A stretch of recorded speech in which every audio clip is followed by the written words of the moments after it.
To whom? To Carla. He would kill her again. Carla had witnessed her own father murder her mother when she was just 8 months old.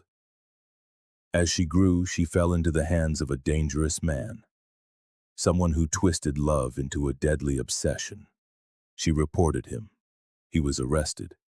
But then, a controversial ruling unlocked his prison cell, and the killer walked free. Less than a month later, in front of his own small son and his mother, he brutally ended that woman's life. If you wish to know every detail of this tragic story, I invite you to stay until the end. Carla Figueroa came into the world in the early 1990s in General Pico, a city in the La Pampa province of Argentina. Her mother, Cristina, already had another daughter from a previous marriage, named Soledad. From the very beginning, Carla's life was marked by pain. She was barely 8 months old when she witnessed the unthinkable. Her own father took her mother's life. From that day on, she was left in the care of her sister Soledad, who was just a teenager at the time. Those years were the only ones in which Carla would know peace and feel happy. As time went on, Soledad started her own family. She had a daughter named Paola, who was nearly the same age as Carla. They grew up as if they were sisters, though in reality they were aunt and niece, sharing the affection and closeness of true siblings. Carla was a young woman like any other. She loved going out with her friends, dancing, and listening to all kinds of music. She had big dreams and cherished every moment with the people she loved. In 2005, a friend introduced her to an acquaintance. Carla didn't know it then, but that meeting would seal her fate forever. She found the man attractive and charming, but he was in truth the beginning of her end. His name was Marcelo Tomaselli. Marcelo worked as a bricklayer and was 6 years older than Carla. At the time, she was 14 and he was 20. The age difference was no obstacle, and they soon began a relationship. At first, as is often the case, everything seemed like a fairy tale. They were supposedly in love, but the illusion quickly faded. Marcelo began to show his true colors, an aggressive, possessive man struggling with addiction. Still, they lived together for a time at his mother's house. Perhaps due to her youth and inexperience, Carla did everything she could to save the relationship, even as living together became a nightmare. Many say what truly bound them was not love, but a shared obsession.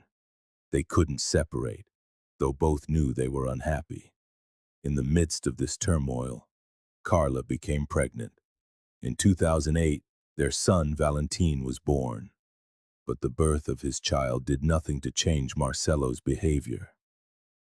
On the contrary, things got worse. Not only did he neglect his son, but the violence, once verbal and psychological, began to turn physical. Carla was afraid of him. She often thought of leaving, but every time she mentioned it, Marcelo knew how to manipulate her. With sweet words and kind gestures, he would convince her to stay.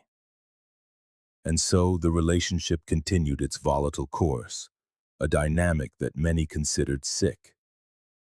She no longer seriously considered leaving him, and whenever he saw her sad, he would threaten to take his own life. And so, against her better judgment, Carla agreed to stay with him until March of 2011, when she reached her breaking point. That month, she decided to separate for good. She spoke with her mother-in-law, apologizing and explaining that she could no longer continue the relationship, not just for her own sake, but for the good of her son. In the weeks that followed, Marcelo threatened and blackmailed her repeatedly. Carla naively believed he would eventually accept reality and leave her in peace. Unfortunately, she could not have been more wrong. On April 14, 2011, after leaving work, Carla went to her former mother-in-law's house to retrieve her motorcycle. She had left it there when she fled from Marcelo, waiting for a moment when he wouldn't be home. That day, the opportunity finally arose. Carla got the motorcycle, but as she was checking her phone, she was distracted for a moment. It was then that Marcelo appeared from behind and climbed onto the vehicle with her. Carla told him to get off, but he refused, insisting he had something important to say. She told him there was nothing left to talk about. Suddenly, he threatened her, mentioning their son. Just hearing the boy's name filled Carla with a terrible anguish. She had been at work all day and feared Marcelo might have taken him or hurt him. To make matters worse, he was clearly under the influence of drugs. Before Carla could react, Marcelo pulled out a knife and pressed it against her ribs. At first, she thought he was bluffing, but he showed her the blade and told her he had nothing left to lose. He forced her to drive to a secluded area. Along the way, Carla stopped the motorcycle. She told him she wouldn't be threatened, that she was leaving and he should let her go once and for all. She got off the bike, but Marcelo began to plead for her forgiveness, repeating over and over that he loved her. She wanted nothing more to do with him. She even reminded him that she never bothered him for financial support for their son, whom he had completely abandoned. And yet, despite Marcelo contributing nothing, Carla had never forbidden him or his family from spending time with the boy. After the argument, just as Carla was ready to leave, Marcelo struck her. Knocking her to the ground, he forced her back onto the motorcycle and ordered her to drive a little further, then made her get off by the side of the road. She resisted, but it was useless. He was armed, high, and willing to do anything, even kill her if she didn't obey. He took her to an isolated spot and ordered her to take off her clothes.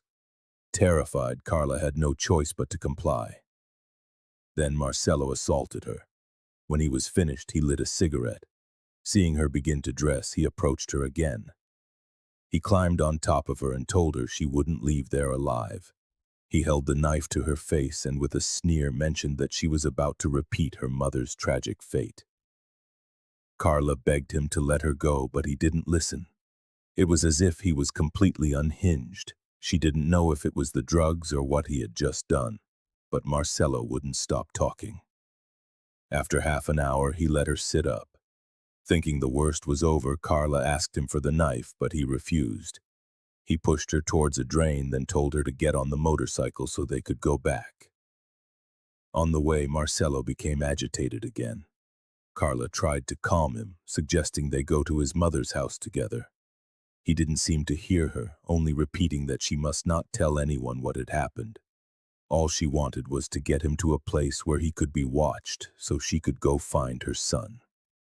After some convincing, he agreed to go to his mother's house to take a shower. In that moment, Carla seized the opportunity to tell her ex-mother-in-law what had just happened. Carla then went to her sister's house and, once safe, told her everything as well. Immediately, they both went to the police station to report the assault. After a medical examination, the authorities confirmed the crime. Carla had just turned 18. Before she left, however, they warned her that there was a chance Marcelo could be released. So when he was placed in pretrial detention shortly after, Carla did not feel safe. She decided to go to a local television station to tell her story, wanting everyone to know what had happened and to make it clear that if anything happened to her, Marcelo would be responsible. She appeared with her back to the camera to protect her identity and that of her son. Her greatest fear was that the boy would be harmed. For 2 weeks, things seemed to quiet down, though the trauma and fear remained inside her. Carla managed to get through each day thanks to a strength born from her love for her son, for whom she was willing to face anything. She also had the unconditional support of her sister and the love of her entire family. Still, life wasn't easy. As the days passed, she began to feel overwhelmed, especially by her precarious financial situation. She looked for work but couldn't find a steady job to support herself. It was then that Rosanna, Marcelo's mother, stepped in to help. Within her means, she gave Carla some money for her grandson's needs. This gesture opened the door for her to tell Carla about a legal provision known at the time in the Argentine Penal Code as avenimiento. This law allowed a victim of sexual assault to pardon her attacker, provided he met certain requirements. Marcelo's mother naturally did not want to see her son in prison. And though it's unclear whether it was due to her pressure or, as Marcelo himself claims, his own begging, the fact is that Carla eventually agreed to forgive him. Thus, the case never went to trial. Soledad always made it clear that she was completely against her sister forgiving that man, let alone giving him another chance to be in her life. However, without telling her family, Carla signed the agreement. This was only the first step. The court still had to decide whether to dismiss the case. Initially, the three presiding magistrates, along with the prosecution, rejected the request. They concluded there was compelling evidence that Carla was not in a position to give free and full consent. Upon learning of this decision, Marcelo's lawyer appealed. The appellate court's ruling was split. 4 judges upheld the rejection, but 2 accepted the agreement, arguing that Carla had made a free and equal decision. Because those 2 judges belonged to a higher court, their resolution prevailed and Marcelo's release was ordered. The news shocked many, as it was expected that the judges would consider the entire history of violence Carla had endured, not just from Marcelo but also the trauma of her childhood. It was clear that her past could have influenced her decision and that her forgiveness had not been entirely conscious. Furthermore, the 2 judges who approved the agreement told Carla that if Marcelo remained in prison, her son would grow up without a father, just as she had. They asserted that the best thing for the child was for both parents to rebuild their relationship and be together. For the measure to take effect, Marcelo had to accept a restraining order and commit to psychological and psychiatric treatment for his addictions and behavioral problems. But none of that happened. What happened next left everyone stunned. A few weeks after granting the pardon, Carla and Marcelo were married at the civil registry. Many believed he was still exerting immense pressure on her. Whatever the case, on December 2, 2011, Marcelo regained his freedom. Once he was out, his mother lent the couple a room in her house. And so came Saturday, December 10, 2011. Rosana, Marcelo's mother, returned home shortly after 1 in the morning. She saw that both her son and Carla were asleep. She took off her makeup and lay down to watch television. Less than an hour later, Marcelo got up and asked her to watch Valentín. He and Carla then went out into the garden. After a while, they came back inside and Rosana heard them in the kitchen heating water. They made a drink and returned to the garden to sit again. It was then that Rosana fell asleep. At approximately 4:30 in the morning, she was jolted awake by her grandson's screams. The crying was so heartbreaking that her first thought was that the boy had fallen. She went to Marcelo and Carla's room, but as always, the door was locked. The child's sobs did not stop. They grew louder. Rosana knocked on the door several times, but there was no answer. Suddenly, she had an inexplicable feeling that her son was doing something with great force. Alarmed, she began kicking the door to open it, fracturing her hip in the attempt. When Marcelo finally opened it, the room was completely dark. He turned on the light, and Rosana saw Carla struggling to stay on her feet. Noticing her presence, Carla extended her arms, pleading for help. But Rosana, injured, couldn't reach her. All the while, Valentín watched the entire scene, crying inconsolably. Suddenly, without a word and with uncontrolled violence, Marcelo attacked Carla again. He lunged at her again and again with such brutality that in a matter of moments he extinguished her life. He did it in front of his own son and his own mother. Afterwards, he arranged Carla's body on the floor as if trying to set it in order and delivered the final blows. Rosana, Marcelo's mother, could not believe what she was witnessing. Her eyes seemed to refuse the reality, but the horror was undeniable. With the instinct to protect the only soul she could save, she lunged toward her grandson, She scooped him into her arms and ran to the kitchen. Once there, however, she realized they wouldn't be safe there either. Hurriedly, with her heart pounding, she took refuge with the child in one of the other rooms, locking the door behind her. Marcelo managed to open the door and enter. To her surprise, he didn't attack. Instead, he approached with a disturbing calm and told her to be quiet, assuring her that it was all over now. Rosanna, overcome with shock and indignation, began to curse at him with all the strength she had left. Marcelo did not respond with anger. He remained unnervingly serene, minimizing what had just happened, as if oblivious to the enormity of his crime. Rosanna, her soul shattered, called the police. When the officers arrived, they found Marcelo with a vacant stare, holding his son in his arms. In a corner of the house, Rosanna wept and screamed, accusing her son of a heinous crime.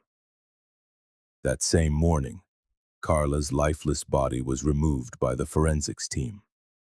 Marcelo was taken to the station for questioning. His mother also went to give her testimony.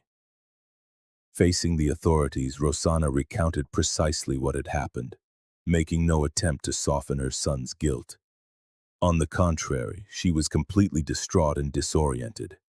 Through her tears, she begged one of the officers for a weapon to end Marcelo's life herself, insisting she would rather mourn him in a grave than see him in a prison cell. Shortly after, the authorities held a press conference to report on the crime.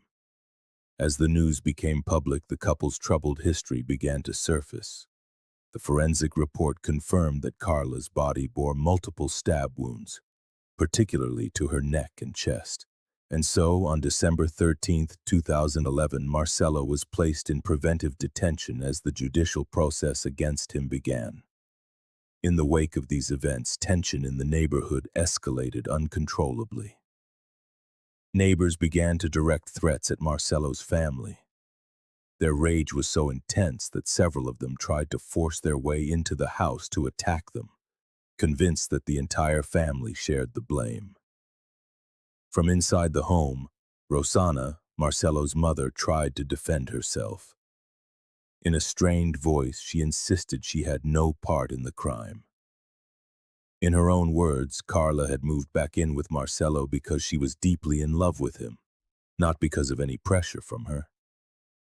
Walter, Marcelo's brother, also spoke out.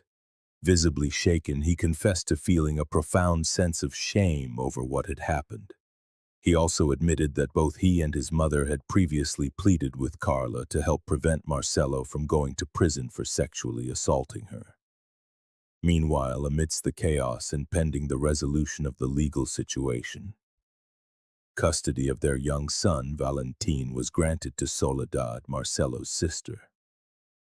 The boy moved into his aunt's home, where she tried to create a safe and nurturing environment. But the nights were difficult. Valentín slept in short, fitful bursts, waking up repeatedly calling for his mother. In a media interview, Soledad shared a detail that had deeply scarred her. The little boy would repeat over and over that his daddy had painted his mommy. Although she didn't fully understand what he meant, she deduced he was referring to the blood he had seen on Carla's body. It was clear the child had registered the tragedy in a traumatic way. While awaiting trial, a march was organized to demand justice for Carla. During the demonstration, it was Soledad who took the microphone. In front of everyone, she asked her sister for forgiveness for not having been by her side in her final moments. For her part, Rosanna, Marcelo's mother, openly confessed that she never wanted to see her son again. She said she no longer felt anything for him at all. In the midst of all this, Marcelo agreed to an interview with a local media outlet from jail. Not only did he give his version of events, attempting in some way to shift blame onto Carla, but to the astonishment of many, he declared that he still loved her and missed her deeply. And as if that weren't enough, he asserted that if he had her in front of him again, he would take her life all over. Months passed, and the day of the trial finally arrived on June 18, 2012. Marcelo faced the charge of aggravated homicide due to the domestic relationship, a charge that carried the possibility of a very severe sentence. From the first day, Marcelo pleaded guilty to the crime. However, he tried to qualify his responsibility by claiming he remembered absolutely nothing from that fateful morning. During the trial, his mother testified against him. In a firm voice, she detailed what she had witnessed on the night of the events, how he acted, the words he spoke, and the brutality with which he attacked Carla. She also noted that in that moment, her son had a completely altered appearance. His face was disfigured and swollen, his eyes bulging from their sockets as if he were possessed. Marcelo, for his part, maintained that he was in a state of shock.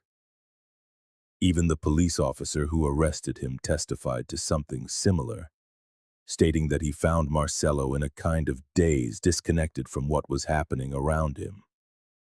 Marcelo's defense seized on this point.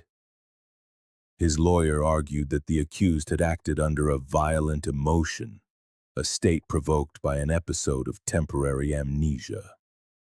According to him, Marcelo only woke up at the police station with no understanding of why he was there and no memory of what had transpired. However, forensic examinations never managed to prove the existence of this supposed amnesia. At a key moment in the trial, the defense introduced an unexpected twist. It claimed that the trigger for Marcelo's outburst was a confession from Carla that same night. According to this version, she had told him that she had been unfaithful for years, that Valentín was not his biological son but the son of her lover, and that she was sorry for having falsely accused him of a sexual assault that had never occurred. With this strategy, the lawyer hoped Marcelo would be convicted of aggravated homicide, but with the mitigating factor of violent emotion, which could reduce the sentence to less than 10 years. To bolster this request, he insisted that Marcelo had no prior criminal record, was young, and had cooperated with the police after his arrest. Before the proceedings concluded, the court granted Marcelo the opportunity to say his final words. He asked for forgiveness and declared that he wouldn't wish what he was living through on anyone. However, despite all the defense's efforts, the verdict came on June 28, 2012. Marcelo was sentenced to life in prison for the murder of Carla. After the conviction, a particular aspect of the case began to capture the media's attention. The fact that a court had previously sanctioned a legal reconciliation between the couple, which had allowed Marcelo to evade charges for a prior assault. Of the two judges who had authorized it, one was already retired and the other was acquitted in an impeachment process. The case of Carla Figueroa and Marcelo Tomaselli is a chilling example of how gender-based violence, compounded by failures in the judicial system, can lead to an irreversible tragedy.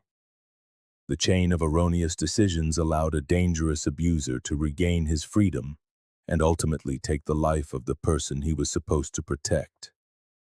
It is a story that highlights the urgent need for laws and procedures that prioritize the safety of victims above all other considerations. This case teaches us that self-worth and the protection of one's own life must come before any emotional bond or external pressure.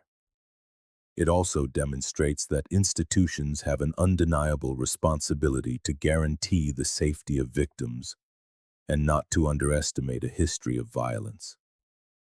Listening, believing, and acting in time can save lives, and society as a whole must take an active role in preventing such terrible events from ever happening again.